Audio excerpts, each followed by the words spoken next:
Baiklah, salam sejahtera buat kita semua. Perkenalkan kembali, nama saya Florin Syariata Tarigan, NPM 1917051011. Saat ini saya akan kembali menjelaskan mengenai tugas yang ke-15, yaitu mengenai kesimpulan dan juga ringkasan dari beberapa tugas, dari tugas pertama sampai tugas yang ke-14, untuk melengkapi mata kuliah teori bahasa dan automata. Jadi di sini untuk materi yang pertama itu adalah automata kompleks stabilitas dan komputasi. Di sini teori komputabilitas ini adalah cabang ilmu komputer dan matematika yang membahas apakah dan bagaimanakah suatu masalah dapat dipecah pada model komputasi menggunakan algoritma. Adapun teori kompleksitas ini merupakan sebuah ilmu di mana mengkaji sebuah sistem yang dinamik secara keseluruhan. Tujuan dari teori ini adalah untuk mengkaji kebutuhan waktu dan ruang untuk memecahkan persoalan yang diselesaikan dengan pendekatan yang berbeda-beda. Sedangkan yang terakhir yaitu teori automata ini merupakan teori yang mengenai mesin-mesin abstrak dan berkaitan erat dengan teori bahasa formal. Ada beberapa hal yang berkaitan dengan automata, misalkan ada grammar. Grammar ini adalah bentuk abstrak yang dapat diterima dan dari suatu kalimat automata berdasarkan suatu aturan tertentu. Kemudian dinamakan dengan bahasa regular atau regular language. Ini merupakan suatu bahasa yang menyatakan beberapa tata bahasa reguler. Yang pertama itu adalah simbol di sebelah kiri itu harus sebuah simbol variabel, sedangkan simbol sebelah kanan itu maksimal hanya memiliki sebuah simbol variabel dan jika ada terletak di posisi kanan. Contohnya ada dua sebagai berikut. Kemudian ada yang dinamakan dengan mesin finite state. Di sini finite state mesin itu merupakan singkatan daripada FSM yang juga dikenal sebagai finite automata. Ini merupakan model komputasi matematika yang menggunakan desain program komputer dan sirkuit logika berurutan. Jadi di sini merupakan contoh daripada mesin finite state automata. Jadi secara formal ini FSM ini menyatakan 5 tuple, ada nilai key yaitu himpunan state, nilai sigma merupakan simbol input dan fungsi transisi, lalu ada S itu menyatakan state awal dan F itu menyatakan state akhir. Kelebihan dan kekurangan daripada FSM. Kelebihannya itu adalah sederhana sehingga mudah diimplementasikan, bisa diprediksi responnya, komputasinya ringan, relatif fleksibel, merupakan metode AI lama yang bisa digunakan pada berbagai sistem, mudah ditransfer dari abstrak menjadi kode program. Kekurangan daripada FSM ini sifatnya bisa diprediksi, implementasi pada sistem yang lebih besar itu lebih sulit. Kemudian kondisi untuk transisi state ini adalah tetap, jadi tidak bisa diubah-ubah. Selanjutnya mengenai NFA atau non-deterministic finite automata. Ini juga diwakili oleh adanya 5 tuple, sama halnya juga dengan FSA atau FSM. Representasi grafis NFA ini diwakili oleh digraf yang disebut sebagai diagram keadaan. Keadaan awal ini dilambangkan dengan busur masuk tunggal dengan keadaan kosong. Keadaan akhir ini ditunjukkan oleh lingkaran ganda. Contoh daripada NFA itu adalah sebagai berikut. Misalnya di sini ada string di mana semua string itu akan berakhiran dengan 0. Jadi misalkan suatu NFA ini menerima inputan 1, 0, 0, apakah dia berakhir dengan 0? Saat nilai Q0 menuju 1, kemudian dia akan kembali lagi ke 0, kemudian dia akan kembali lagi ke 0. Jadi saat dia bernilai 1, 0, 0, dia itu dapat diterima stringnya karena dia dapat juga berakhir di final state dan dia itu berakhiran dengan 0. Namun pada saat string yang diterima itu adalah 0 dan 1, di sini final state-nya itu adalah Q0 dan juga dia itu tidak diakhiri oleh 0. Jadi dia itu salah. Di sini ada catatan, kalau dia sebuah string itu akan diterima oleh NFA apabila rangkaian tersebut setidaknya memiliki satu state akhir. Ada dinamakan dengan epsilon NFA. Ini merupakan struktur NFA yang agak berbeda karena aspek perbedaannya ini terdapat pada fungsi transisi. Misalnya itu terdapat satu transisi yang memetakan epsilon dari satu state ke state yang lain. Sedangkan epsilon transition ini memungkinkan adanya transisi antara inputan kosong dari state Q. Ada juga namanya konversi daripada NFA ke DFA. Jadi setiap DFA ini dan FA ini ada namanya ekuivalen. Namun setiap DFA adalah NFA tetapi tidak sebaliknya.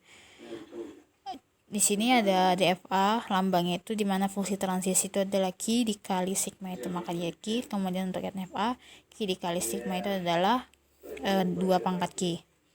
Dapat dinyatakan di sini bahwa DFA ini ekuivalen dengan NFA. Ekuivalensi antara NFA dan DFA ini contohnya itu adalah sebagai berikut. Diketahui suatu inputan itu A dan B dengan tabel transisi untuk NFA gambar di atas sebagai berikut, di mana dia nilai fungsi transisi Q0 saat dia menuju A itu ada dia Q0 dan Q1. Saat dia menuju B itu ada dia Q1. Saat Q1 dengan inputan A itu himpunan kosong dan Q1 himpunan B itu himpunan kosong. Ekuivalensi NFA ke DFA ini dapat dinyatakan sebagai berikut dari soal yang sebelumnya. Kemudian namanya meminimalisasi DFA, yaitu proses pengurangan DFA yang diberikan dalam bentuk minimal yang mengandung jumlah minimum state. Ada beberapa metodenya, itu ada teorema ekuivalen dan teorema table filling method. Untuk dia teorema ekuivalen ini, di mana state P dan Q ini dinyatakan ekuivalen jika untuk semua string inputan ini berakhir di final state, jika dan hanya jika juga berakhir di final state. Jika sebuah string tidak ekuivalen, maka mereka disebut distinguishable, yaitu jika sedikitnya terdapat sebuah string W, sehingga nilai transisi P dan W ini salah satunya berakhir di final state dan yang lain tidak. Pada metode filling method ini yang digunakan itu membuat pasangan dari state yang tidak boleh dijadikan satu state, yaitu final state dan non-final state. Final state jelas berbeda dengan non-final state. Untuk materi selanjutnya itu adalah mengenai mesin Moore dan mesin Meili. Untuk dia mesin Moore ini outputnya itu berasosiasi dengan state, sehingga jumlah state ini sama dengan jumlah outputnya. Jadi ada beberapa lambangnya, itu ada nilai Q himpunan state, sigma itu himpunan input, lambang fungsi transisi, S itu untuk state awal, kemudian ada dia segitiga ini untuk himpunan output, dan lambda ini untuk fungsi output untuk setiap state. Untuk dia mesin Meili ini dapat berasosiasi dengan state, namun mesin Meili ini berasosiasi dengan input, sehingga dalam fungsi outputnya itu dimana nilai sigma itu adalah state input itu sama dengan output. Mesin Meili ini memiliki 5 tupel, yaitu nilai Q, W, fungsi transisi, S, A, dan lambda. Ekuivalensi mesin Moore ke mesin Meili ini adalah merubah jenis Moore ini menjadi mesin Meili dengan kemampuan yang sama. Caranya itu menghapus label output pada setiap state, yang kedua itu menambahkan label output pada setiap input. Ekuivalensi mesin Meili ke Moore ini merupakan mesin Meili menjadi mesin Moore dengan kemampuan yang sama. Caranya itu yang pertama, state pada mesin Moore yang terbentuk oleh kombinasi antara state bagian Nebeli dengan output mesin Meili. Yang kedua itu selanjutnya ditelusuri. Ada namanya ekspresi reguler ini. Beberapa definisi ekspresi reguler itu ada himpunan kosong, ada dia epsilon untuk menyatakan ekspresi reguler di string kosong. Kemudian untuk setiap nilai A menuju sigma ini, maka A ini adalah ekspresi reguler. Jika A dan B ini adalah ekspresi reguler, maka A dan B, AB dan A star adalah ekspresi reguler, di mana nilai Q yang melambangkan himpunan kosong atau tidak mempunyai anggota, sedangkan nilai epsilon ini adalah himpunan yang memiliki satu anggota, yaitu string kosong. Itu beberapa identitas daripada bahasa reguler ini. Dan nilai Q tambah R sama dengan R, sehingga dia P tambah Q dikali R itu sama dengan PR tambah OR, dan R P tambah Q ini sama dengan RP ditambah RQ. Untuk yang selanjutnya itu adalah mengubah daripada NFA itu ke ekspresi reguler. Di sini ada contoh yang diberikan, yaitu 0, 001, 0111, 01111, di mana hubungan antara ekspresi reguler dan final automata itu sebagai berikut, di mana dia nilai epsilon itu untuk dia R sama dengan AB, dan epsilon yang kedua itu untuk pindah di mana ER ini sama dengan aksen B. Untuk move yang ketiga, di sini ER ini merupakan himpunan A dan B. Jadi selanjutnya itu adalah konversi DFA ke bentuk ekspresi reguler. Ini menggunakan metode eliminasi state. Metode ini melibatkan langkah-langkah dalam menemukan ekspresi reguler. Yang kedua itu hanya boleh dilakukan dalam satu keadaan akhir DFA. Aturan yang ketiga ini status akhir DFA ini tidak boleh memiliki J keluar. Untuk yang keempat itu adalah menghilangkan semua kondisi perantara dari satu per satu status yang dapat dihilangkan dengan urutan apapun. Untuk metode DFA ke reguler ini ada catatannya di mana metode eliminasi status diterapkan pada automata hingga apapun untuk pada NFA, epsilon, NFA, DFA, dan lain-lain. Konversi ekspresi reguler ke FSA di mana langkah pertama adalah rancang diagram yang untuk ekspresi reguler yang diberikan menggunakan NFA yang digerakkan E. Yang kedua itu ubah NFA ini menjadi E yang tanpa batas. Langkah ketiga ini membuat NFA ini yang diperoleh menjadi DFA yang setara. Untuk pumping lemma atau logika pemompaan biasanya digunakan untuk membuktikan suatu bahasa yang merupakan RL atau regular language. Pumping lemma untuk bahasa reguler ini terdapat bilangan bulat sehingga untuk semua nilai X itu elemen daripada R, dengan X ini merupakan bagian dari lebih besar daripada N. Terdapat UVW, sigma, maka inputannya adalah seperti tanda bintang sehingga nilai V ini sama dengan UVW.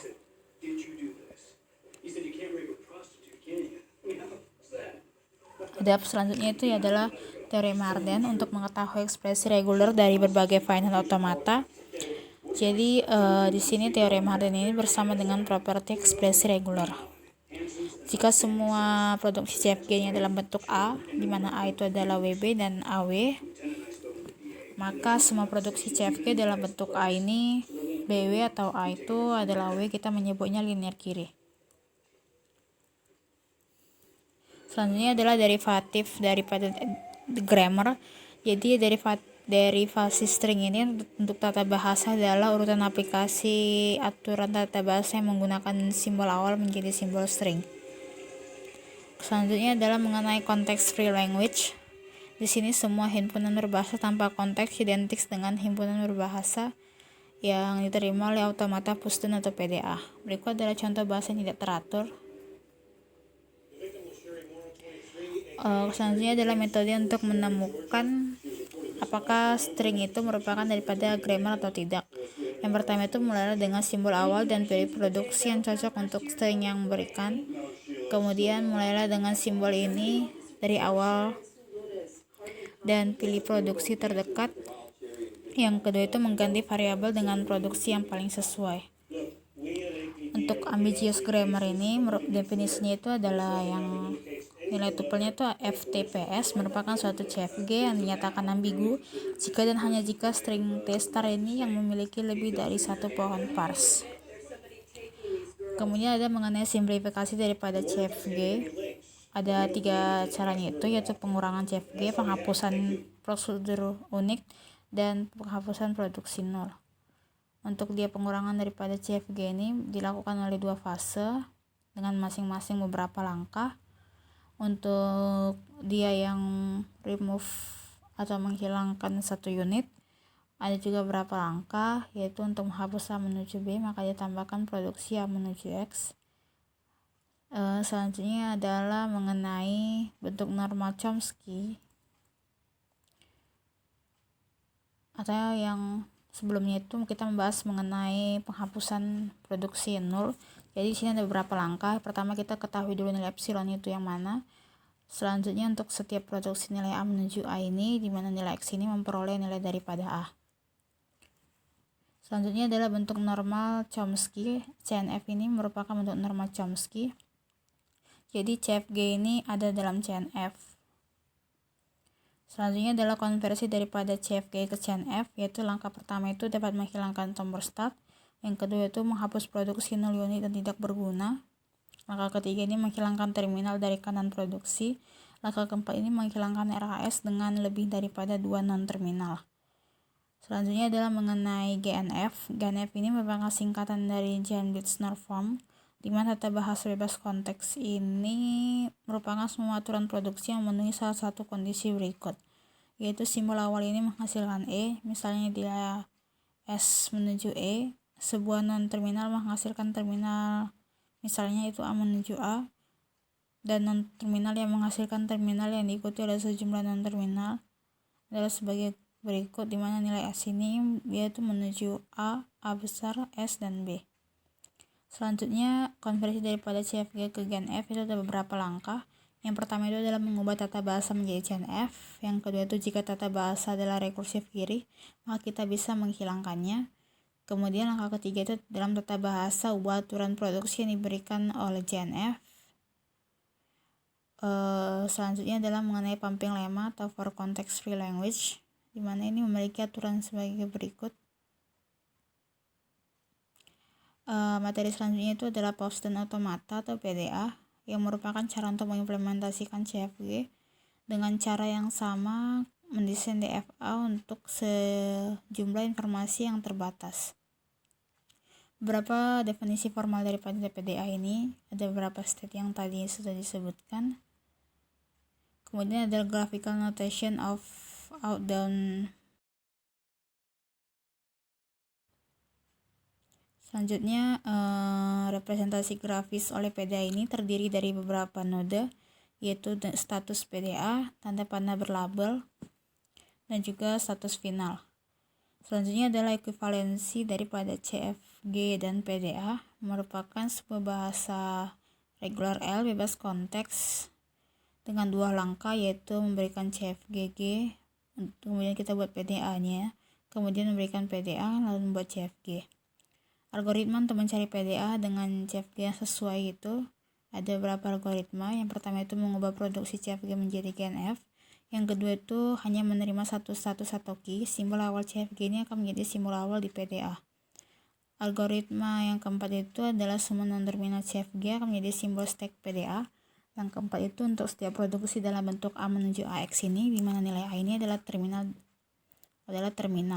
Selanjutnya mengenai mesin Turing. Mesin Turing ini merupakan lambang dari notasi formalnya itu ada 8, yaitu nilai Q ini merupakan himpunan status, kemudian nilai R ini merupakan simbol-simbol yang muncul di pita, B merupakan elemen daripada R, kemudian ada state input, ada fungsi pemetaan, nilai Q0, dan final state. Perbedaan antara mesin Turing FSA dan PDA ini ada beberapa, ada 3. Untuk FSA PDA ini pita dimasukkan hanya dapat dibaca, sedangkan pada mesin Turing itu dapat dibaca dan ditulis. Kemudian pada FSA PDA ini dapat digerakkan ke kanan, sedangkan pada mesin Turing itu dapat digerakkan ke kiri maupun ke kanan. Pada FSA PDA ini pita dimasukkan hanya berisi sekali string masukan, sedangkan pada mesin Turing ini pita juga berfungsi sebagai tempat penyimpanan yang dapat pengaksesannya tidak dibatasi. Demikianlah hasil presentasi daripada saya. Apabila ada salah kata saya mohon maaf. Sekian dan terima kasih.